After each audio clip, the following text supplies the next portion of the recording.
Just imagine this for a moment.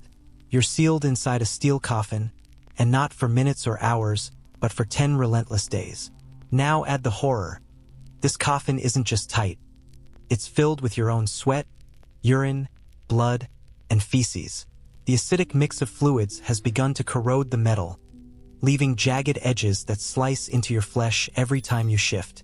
Open wounds fester, and in the damp, unventilated darkness, worms start breeding in the raw sores of your body.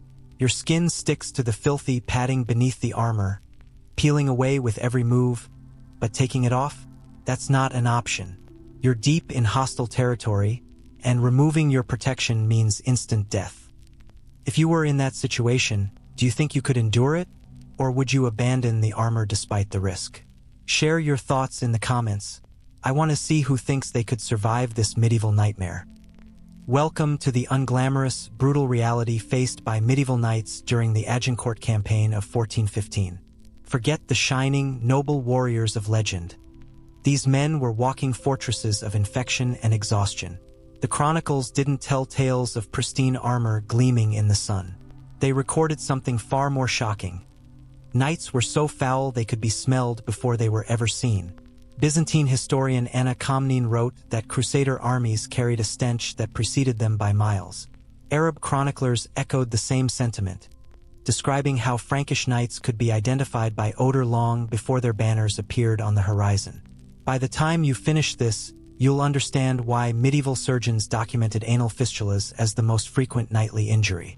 You'll see why squires demanded extra pay for one dreaded job, helping knight undress. And you'll discover the gruesome findings of John of Ardern, one of the most famous surgeons of the Middle Ages, who treated returning knights and wrote about what he found beneath those steel shells. Spoiler: worms. So many worms. Let's begin with the brutal truth that shatters the shining image of knighthood. During campaigns, knights often lived in their armor. Not for hours, but for entire weeks. Chronicler Jean de Warren recorded during Agincourt that many knights didn't remove their armor for 8, sometimes 10 days straight. Why? Because danger was constant. A quick ambush could happen at any moment, and taking off your armor could cost your life. And it wasn't as simple as shrugging it on like a coat. Putting on a full suite of plate armor was a painstaking, almost ritualistic process. It took 20 to 30 minutes, sometimes longer, and required multiple assistants. Imagine 20 to 30 separate steel pieces, each with its own straps, buckles, and precise order of assembly. Padded doublet and hose first, then the mail shirt weighing nearly 30 pounds, followed by layers of plate. Sabatons for the feet, greaves for the shins, cuisses for the thighs, breastplate, pauldrons, vambraces, gauntlets, and finally the suffocating helmet.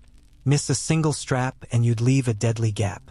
French knight Geoffroy de Charny wrote in his book of chivalry around 1350 that knights were expected to endure constant discomfort: heat, cold, hunger, thirst, and chafing armor that rubbed their bodies raw.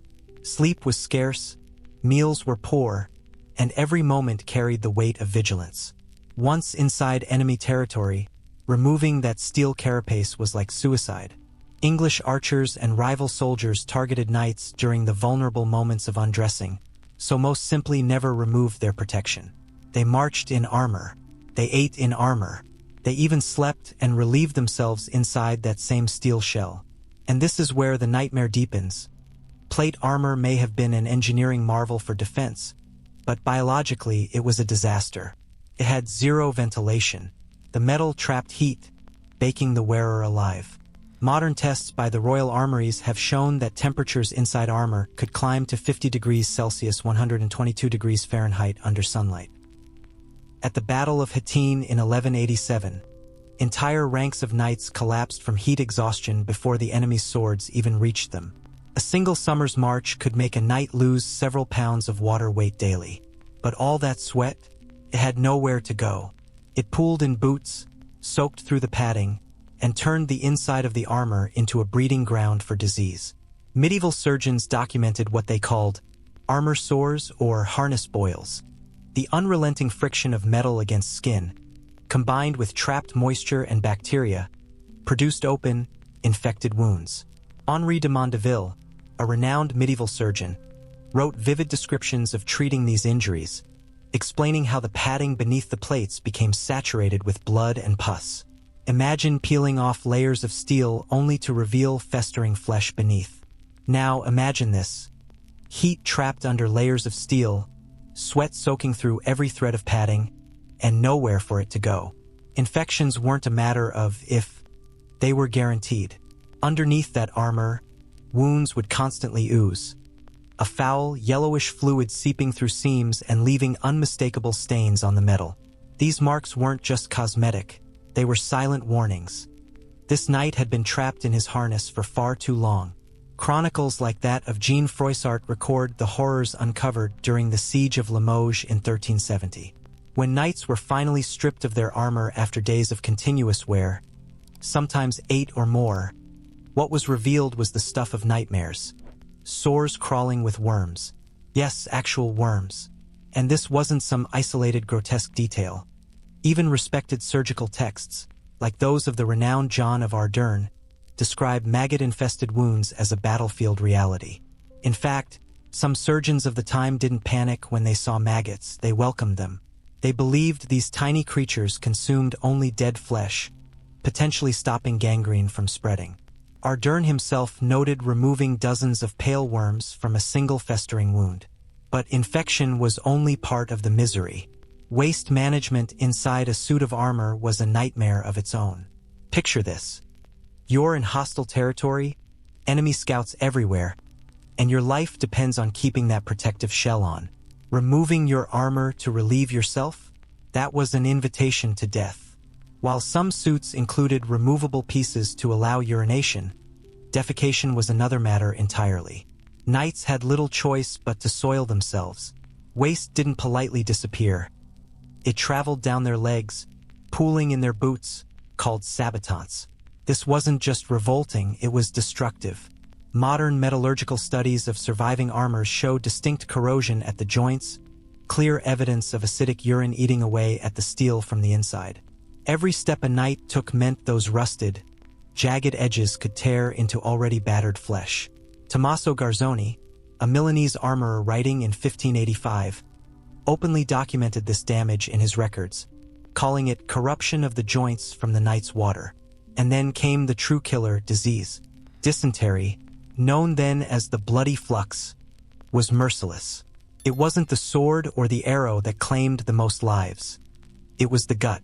During Henry V's famous 1415 Agincourt campaign, English chronicles record a brutal statistic.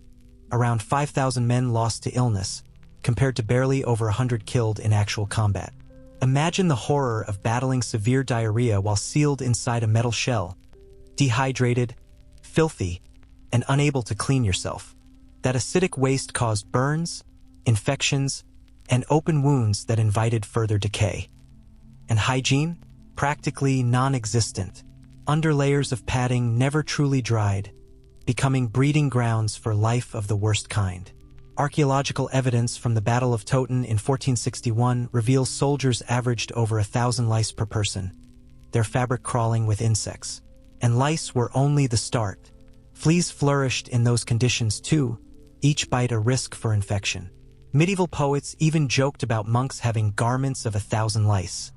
And knights were no exception. They carried entire ecosystems with them. Yet the feet suffered worst of all. Beneath the armored boots, the trapped heat and moisture wreaked havoc.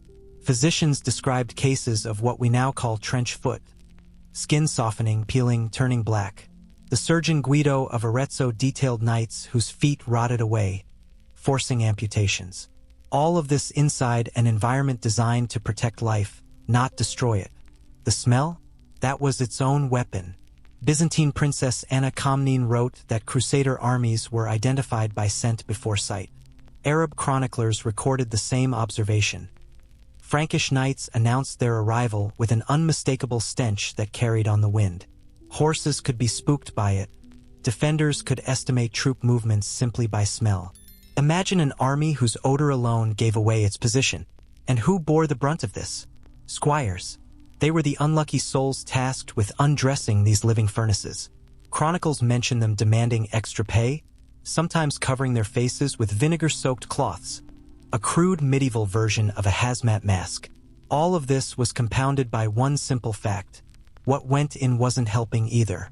Campaign rations were brutal, salted meats, rock-hard bread, and ship's biscuits that needed soaking to chew. Salt robbed the body of water, worsening dehydration. The absence of vegetables meant vitamin deficiencies and sluggish digestion, turning already stressed digestive systems into battlegrounds of their own. So when we picture knights gleaming on horseback, remember this. Behind the shining armor was a festering, exhausted, half-rotten human being, a warrior whose body was paying a terrible price for the privilege of staying alive one more day in enemy territory. When medieval physicians recorded the conditions of knights, the reports were nothing short of horrifying. Campaigning warriors frequently suffered from what was known as stone-hard bellies, crippling constipation that would suddenly swing to violent bouts of diarrhea. Imagine this. You've been in steel casing for days, the pressure, the heat, the lack of hygiene. By the time that armor finally came off, the experience was less a simple removal and more like a medical procedure. One squire, Jehan de la Noute, described what he witnessed after the siege of Orleans in 1429. Padded arming doublets literally had to be cut away in strips because they had fused to raw, infected flesh, glued there by layers of dried blood, pus, and sweat. The steel plates themselves, they weren't much better. They clung to the skin, stuck fast by bodily fluids that had hardened like cement. And when that breastplate finally cracked open, the smell alone could stagger a man. Accounts tell us attendants needed strong wine and stronger stomachs to get through it. Medieval surgical texts didn't shy away from these gruesome realities. The famed John of Ardern wrote of skin turned pale and waterlogged, like the flesh of a drowned corpse. The body beneath was a battlefield of its own. Open sores covering large portions, fungal infections leaving what was described as a white fur coating the skin, and feet that were always the worst victims. Swollen, peeling, sometimes blackened toes signaling the onset of gangrene. And the treatments? They sound like torture by today's standards. Boiling wine poured over wounds, cauterization with red-hot irons, even ointments laced with mercury, which caused chemical burns on already devastated tissue. So why endure this misery? Because the alternative was worse. At the Battle of Crécy in 1346, lightly armed Welsh spearmen were cut down like grass, while armored English knights weathered a storm of French crossbow bolts. Pain, infection, stench, these were temporary. Death, however, was permanent. Knights accepted this grim trade, suffering now for survival later. Yet the upper classes tried to hide these biological realities. When knights returned home, they weren't shown limping and reeking before the court.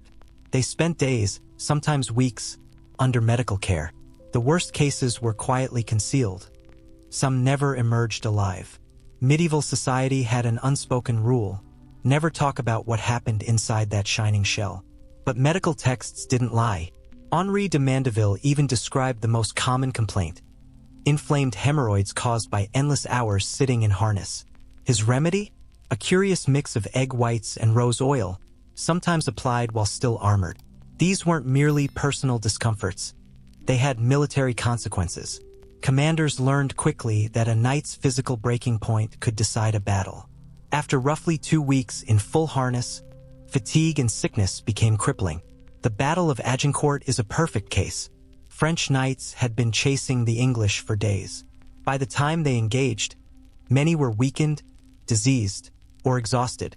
And then came the mud, that legendary, sucking mud-turned armor into a coffin. Men stumbled, fell, and couldn't rise. Chroniclers like Henry T. Quint described knights drowning not in clear water, but in a revolting mix of sludge, blood, and human waste. Next time you find yourself standing in a museum, staring at a shining suit of medieval plate, don't just admire the gleam, imagine the man trapped inside it. 10 days without washing, the stench of sweat and waste soaking his boots, wounds festering with worms, lice crawling by the thousands. That perfect steel shell? It wasn't just armor, it was a prison, and only the strongest could survive inside. Here's the cruel irony. The very armor that made these men look like untouchable war gods also stripped them of basic human dignity. Peasants in rags could at least squat by a stream and wash. Knights traded that small luxury for protection, sealed inside their own glittering cages, forced to fight not just the enemy but their own rotting bodies.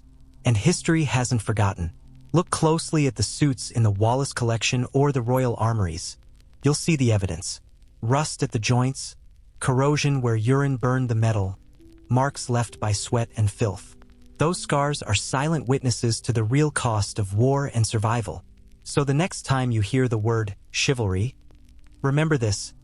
Knights weren't just noble warriors, they were endurance machines, pushing their minds and bodies far beyond what most of us could handle today. Now, I want to hear from you. What detail shocked you the most about life inside that armor? Could you have lasted a single day in it? Let me know in the comments below. And if you thought this was intense, wait until you see my next video. How medieval doctors made everything worse. Blood, pus, and mercury. Trust me, you'll never complain about a modern checkup again. Before you go, like, share, and subscribe to Vassal Truths for more raw, unfiltered history. We dive deep into the past, uncovering the realities hidden beneath the myths. Stay curious, you won't want to miss what's coming next.